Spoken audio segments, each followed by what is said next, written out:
Hi అండి. Let's learn the world map. ఈ puzzle నేను మొన్న షణ్ముఖ కోసం తీసుకున్నాను. ఇది 6+ ఇయర్స్ పిల్లలకి బాగా యూజ్ఫుల్గా ఉంటుంది. ఇది ఫ్లోర్ పజిల్. ఇది ఫ్లోర్ మీద మాత్రమే చేయడానికి కన్వీనియంట్గా ఉంటుంది. పిల్లలు మంచిగా కింద కూర్చొని రిలాక్స్డ్గా పజిల్ అనేది సాల్వ్ చేసుకోవచ్చు. దీంట్లో మొత్తం 105 పీసెస్ అనేవి ఉంటాయి. ఇది నేను నార్మల్గా రిటైల్ షాప్లో తీసుకున్నాను. ఇది పిల్లలకి మైండ్ గేమ్ లాగా ఉంటుంది. World map puzzle solving interest ఉన్న పిల్లలకి ఇది బాగా ఇంట్రెస్టింగ్గా ఉంటుంది. ఇండోర్ గేమ్ లాగా కూడా ఉంటుంది. ఇప్పుడు ప్రజెంట్ సమ్మర్ సీజన్, ఎగ్జామ్స్ అయిపోతున్నాయి. సమ్మర్ హాలిడేస్ వస్తున్నాయి కాబట్టి పిల్లలకి ఇండోర్ గేమ్స్ అనేవి ఉంటే బెటర్ అన్నట్టుగా అనిపించింది. ఈ సమ్మర్ సీజన్లో పిల్లలు బయటికి వెళ్ళి ఆడుకునే పరిస్థితి లేదు. ఓన్లీ ఈవినింగ్ టైంలోనే మనం పంపించగలుగుతున్నాం పిల్లల్ని. ఎండలు కూడా బాగా ఉంటున్నాయి.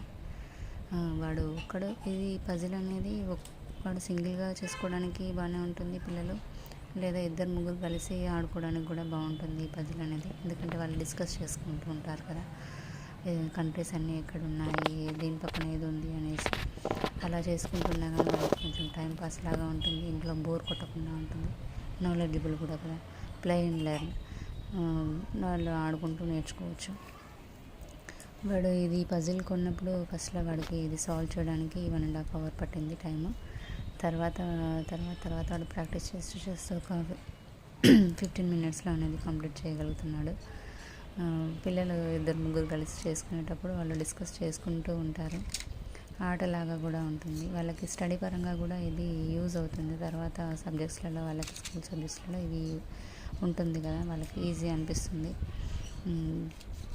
కంట్రీస్ పరంగా స్టేట్స్ అండ్ క్యాపిటల్స్ వాళ్ళకి కొంచెం కొత్తగా లేకుండా కొంచెం వాళ్ళకి తెలిసినట్టుగా ఉంటే వాళ్ళకి త్వరగా అర్థమవుతుంది. వాడు పజిల్ సాల్వ్ చేస్తాడు. సాల్వ్ చేసినాక మళ్ళీ దాన్ని అబ్జర్వ్ చేస్తాడు కాసేపు. అలా వాడికి ఏ కంట్రీ పక్కన ఏంటి అనేది వాళ్ళకి అర్థమవుతూ ఉంటుంది. స్టేట్స్ క్యాపిటల్స్ ఏంటి, మళ్ళీ కంట్రీస్ క్యాపిటల్స్ ఏంటి అనేది వాళ్ళు తెలుసుకోవడానికి ఛాన్సెస్ ఉంటుంది. అలా వాడు డైలీ ఒక్కసారైనా కానీ తీసుకున్న దగ్గర నుండి డైలీ ఒకసారైనా కానీ పజిల్ చేస్తూ ఉంటాడు. వాడికి ఇంట్రెస్ట్ కాబట్టి వాడు అలా కుదురుగా కూర్చొని చేస్తున్నాడు. వాడు రష్యాని ఫస్ట్ స్టార్ట్ చేస్తాడు. రష్యా ఫెడరేషన్ అనేది చాలా పెద్దగా ఉంటుంది కాబట్టి సగం మ్యాప్ దాంట్లోనే వచ్చేస్తుంది. తర్వాత చిన్న చిన్న కంట్రీస్ అనేసి పెట్టడం స్టార్ట్ చేస్తాడు. వాడికి దాన్ని అబ్జర్వ్ చేస్తూ పెడుతూ ఉంటాడు. మీరు చూస్తూ ఎంజాయ్ చేయండి, కామెంట్స్ చేయండి, సబ్స్క్రైబ్ చేయండి. Thank you.